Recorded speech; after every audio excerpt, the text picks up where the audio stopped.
This is Tech Years. My name is Levi, and today I want to talk to you about what is quietly the best Super 35 video camera Sony makes. Let's jump right in.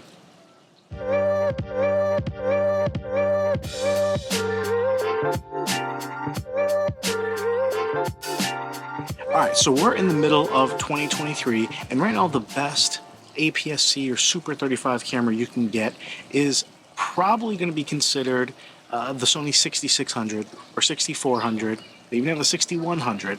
Now, if we're talking about a Super 35 video camera, this is the ZV-E1.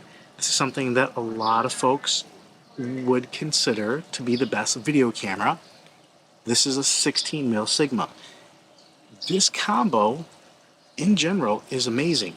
The active stabilization on this is decent, although it is giving you an additional 40% crop. So even with something as wide as 10 millimeters, you're getting an APS-C crop, which makes it a 15 millimeters. And then on top of that, you're adding another 6 millimeters, which puts you closer to like a 21 millimeter equivalent full frame from a 10 millimeter lens. That's a lot of cropping to get a stabilized video from the ZV-E1. Now, for the price, you're not going to beat this. I actually have the small rig cage on it that adds a little bit of depth.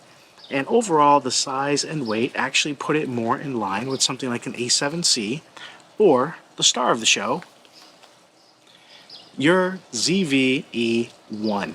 Now, this ZV-E1, if you look at these side by side, essentially now becomes the same size camera, especially with the grip. It's probably a bit smaller. And if you notice, I have the 10-20 on here. The ZV-E1, now I don't want to talk about the price because obviously you're talking about an $800 camera and a $2,200 camera. But this is full frame. But when you consider this has two unique modes that no other Sony camera has, it has clear image zoom that now has full incorporation of all the entire autofocus, eye tracking, person tracking, everything. So you can use clear image zoom with way more confidence. So you can crop in on, say, some of your prime lenses without having to go into APS-C mode. Or it has dynamic mode, which actually crops in 30%, and that 30% allows it to actually use pretty much every single APS-C lens that I've tried. I have the 10-20 millimeter here. I put an 11 millimeter on here. I have the Sigma 18-50. Other channels, if you look, have actually used this with the Viltrox 13 millimeter, as well as Sony's own 15 1.4. And obviously I've tried it with the 16mm Sigma 1.4. My bet is that this is going to keep going on, but with that 30% dynamic steady shot mode, you don't have to crop in all the way to 1.5.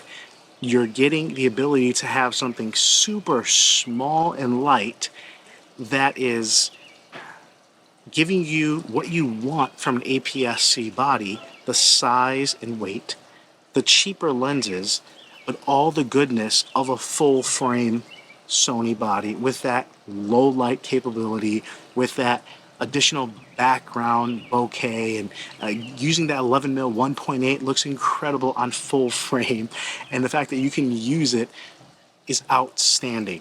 Now, I'm actually going to jump in here. Let's see if we can set it up.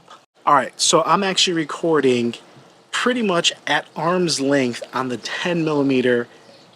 This is crazy, and I'll kind of show you guys right here the distance that we're talking about, which is nuts. All right, I can come through, and now I have this giant full frame. Now this is shooting at 10 millimeters. This is crazy. This is the same. I have it right next to the other camera, and you can tell how giant of a gap this is, going from 24 to 10. Now 10 with a dynamic steady shot, maybe it's close to 13. That's crazy. Now I can actually zoom in here. Let's see how that looks. You guys can take a look here. It takes a while. All the way to 20. Now even after 20, If you're an active steady shot, you can use that clear image zoom. Now, active steady shot works pretty good on this 10 to 20 from about 11 to 17 millimeters, not the full range. So you may need to use a clear image zoom. And the beautiful thing about the ZV-E1 is the fact that in 1080p, which is, God forbid, you're not shooting in 4K, it actually is oversampling from 4K. So you have this amazing image in 1080 that's truly better than anything on the market, 10-bit, S-Cinetone color, and in 1080, you can use your Super 35 mode. So this 10 to 20 now becomes a 15 to 30.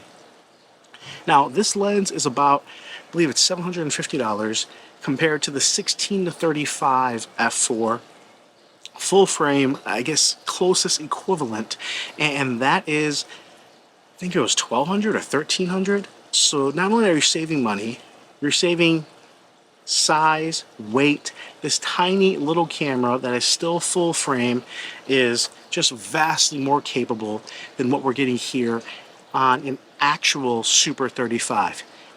You're paying the money, all right? This is obviously clearly more expensive, but the fact that you're going to be getting better colors, better image stabilization, better quality video overall in more circumstances, obviously in a perfectly lit studio with comparable lenses, this is going to be a little bit better. But the fact that you can shoot this in any condition, low light, has higher dynamic range, and bright light, it's just a fantastic camera.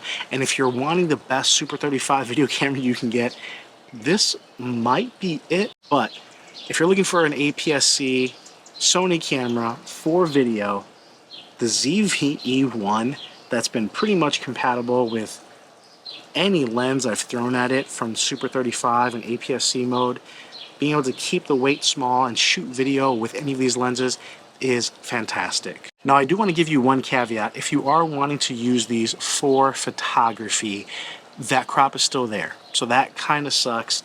The one thing I do like about certain specific lenses, the 10 to 20, even in full frame mode, still has some limited availability, like 12 to 18, 12 to 17, very wide, but you can still use it.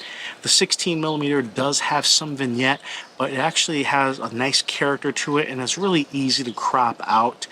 But if you're using it for photography, at that point you still do want to use your full frame lenses. The kit I am building out now, I think, is going to be consisting of the 10 to 20 with its really light size for video, and then the 20 to 70, which is a full frame lens, but still giving me that versatility to shoot photos if I want to. Even though on the ZV-E1 it's only 12 megapixels, photos are still fantastic. But there you have it. Little secret weapon in Sony's arsenal. This thing is so much fun. It's so light. Hopefully I'll have a few other videos coming out in it soon. Guys, I really appreciate you. This is Levi with Tech Ears, and I'll come at you later.